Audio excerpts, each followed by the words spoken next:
Saudi અરેબિયાની મોટી તેલ refinery પર હુમલો કર્યો છે। આ રિફાઇનરી સાઉદીની સરકારી તેલ કંપની સાઉદી અરામ્કોની છે।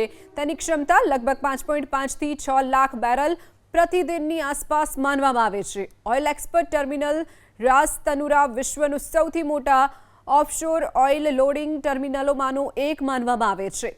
અહીંથી મોટા તેલ ટેન્કરોમાં પણ ક્રૂડ ઓઇલ ભરી અને અમેરિકા, એશિયા અને યુરોપ સહિતના ઘણા દેશોમાં મોકલવામાં આવે છે। આ હુમલા બાદ રિફાઇનરીને બંધ કરી દેવામાં આવી છે। લગભગ રોજની 5.5 થી 6 લાખ બેરલ તેનું ઉત્પાદન ક્ષમતા માનવામાં આવે છે અને અમેરિકા, યુરોપ સહિતના દેશોમાં ઓઇલ પૂરું પાડતી આ કંપની વિશ્વની સૌથી મોટી બીજી કંપની તેને માનવામાં આવે છે અરામ્કોને, જેમાં હુમલો કરવામાં આવ્યો છે। હાલ આ રિફાઇનરી બંધ કરી દેવાની ફરજ પડી છે।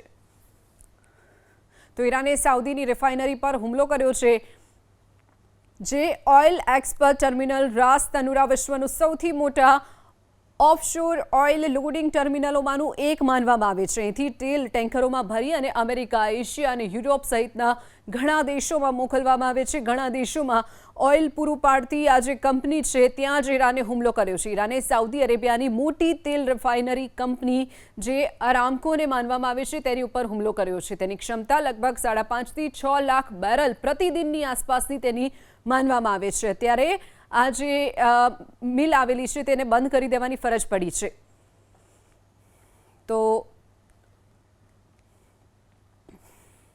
અહીંથી મોટા મોટા ટેન્કરો ભરી અને ક્રૂડ ઓઇલ અમેરિકા, એશિયા અને યુરોપ સહિતના અલગ અલગ દેશોમાં મોકલવામાં આવે છે, જે હાલ કંપની બંધ કરવાની ફરજ પડી છે।